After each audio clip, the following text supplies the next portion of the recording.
You're not that big.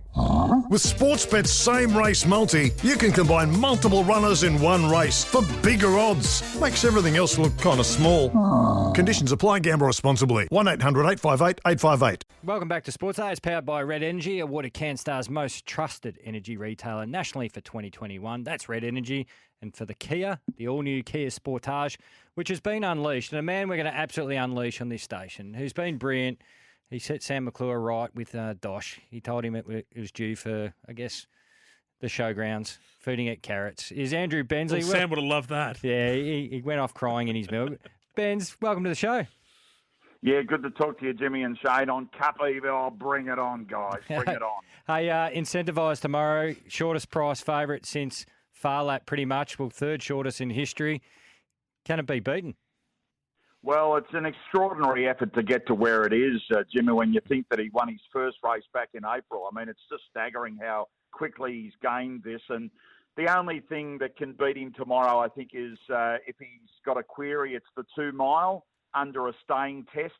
I think that, there's 2 or 3 jockeys that will start to niggle their horses along probably 1,000 metres from the winning post, and that will make it a staying affair like Jai McNeil did it last year with Twilight Payment, and that's the only thing that hangs now. Does incentivise handle the race pressure and stay a 2 mile trip. But you talk to Peter Moody, he just simply can't fold it. So, if he turns up and can handle the race pressure, then he's going to go mighty close to just creating a story that will hang around forever.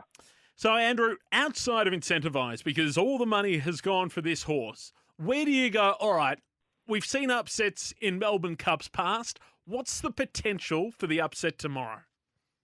Well, look, it's a different race, Shane. This year's Melbourne Cup is more the traditional, the international horses coming. So we've got a lot of local hopes that maybe run in the Melbourne Cup that will start at big odds because their form isn't the best. I like Grand Promenade for Kieran McAvoy to win another Melbourne Cup. He's got to go forward from barrier 21 because Grand Promenade likes being on the pace. But I reckon when you look at the race, there's 6 or 7 genuine chances, and then you start to scramble a bit. If there's one of the outside group to win it, then it will be a surprise. Charlie Rose is one that's in the market as well for Simon Wild. It's a Victorian-owned mare. She's down there with no weight.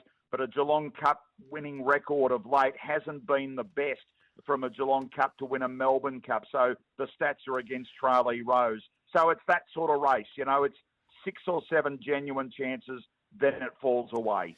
Andrew, is it a case that this year, and it is our great race, but that some horses are just making up the field? I went through it. I think there's about 10 or 11 horses beyond 70 to 1. There's probably about another 5 or 6 beyond 100 to 1.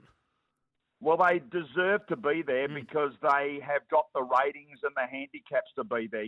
Try and tell any of those, Shane, try and tell their owners that they don't deserve to be in a Melbourne Cup. I mean, can you imagine if you were a part owner of one of those horses and someone said, hey, we're only going to run 18 this year and one of yours misses out? So it's a tradition. We've got 24 runners at this stage. There's still a couple of horses that have to be re-inspected tomorrow morning regarding their starts in the race. But, yeah, look, they're there. They've warranted it. They've paid the fund. They had to pay $45,000 on Saturday. They're there, but are they any chance? Are they making up the number? They're there, and all congratulations to them. But could you put a line through them tonight? Well, I can. What I said earlier, Shane, that there's 6 or 7 genuines, and then it does dip away. There are horses in the race that are going there with no form, but it's a Melbourne Cup, and if their horses, if the connections have paid the money, they've passed all the vet tests, you'd have to say, well, let's go, and we can always say that we ran in a Melbourne Cup. Well, you highlighted vet tests, and one of them that is in the money, Spanish Mission. It had an interesting weekend. It looks to have cleared all that up. But another 2 horses, Delphi and Future Score, they'll be re-examined tomorrow. So still a little bit of drama going on before we get to the race. Yeah, look, Racing Victoria have virtually done everything possible to make sure that these runners get around safely tomorrow.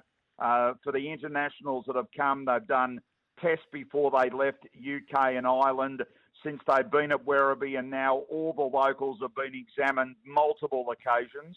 And today, all the 24 for the first time were looked at on Cup Eve, something new introduced by Racing Victoria. Future Score and Delphi are the ones that just showing a little bit of lameness, so the vets want to go back tomorrow morning and make that ultimate decision. But if anything happens in the Cup tomorrow, and we certainly hope that's not the case, but Racing Victoria have done everything to prevent us. Horses can be in form. We've seen trainers be in form. But after the weekend, there's probably 3 jockeys who really caught my eye over the weekend, Benz, who in unbelievable form. How would you sort of put the podium? Damien Oliver's 2 rides were unbelievable, just hitting the line perfect. You had John Allen on Hitotsu, and also and McDonald as well. They're all in great touch.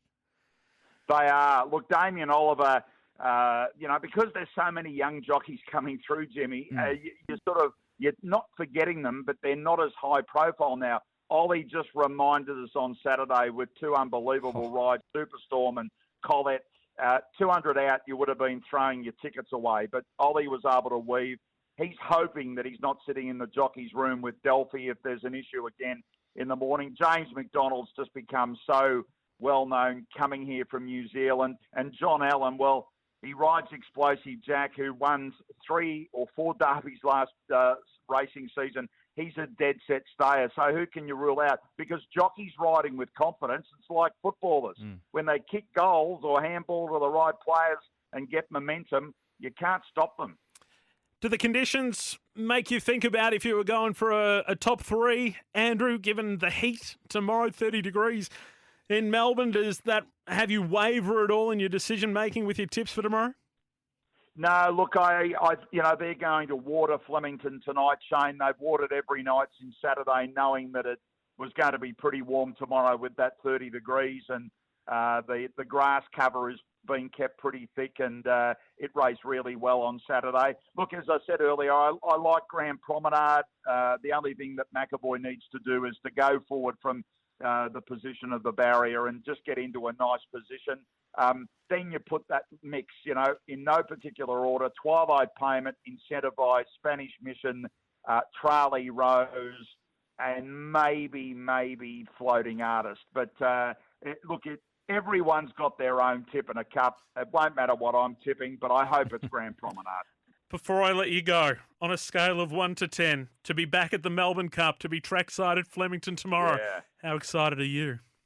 Yeah, look, it's just fantastic. I mean, the timing of all this has worked in some way in a good manner. 10,000, double what we had on Saturday. The crowd's just going to make the day, and certainly the jockeys have felt it instantly on Saturday, that it's just giving them so much adrenaline now to have people back at the races.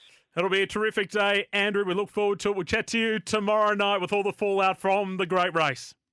Good on you guys. I hope it's a winning. Get set for Thrill of the Chase, returning Sunday mornings live on 7-2. Expert analysis and behind-the-scenes access will give you a close-up look at these extraordinary greyhounds. So sit back and enjoy the Thrill of the Chase on 7-2. Coming soon on Sundays. Day tomorrow.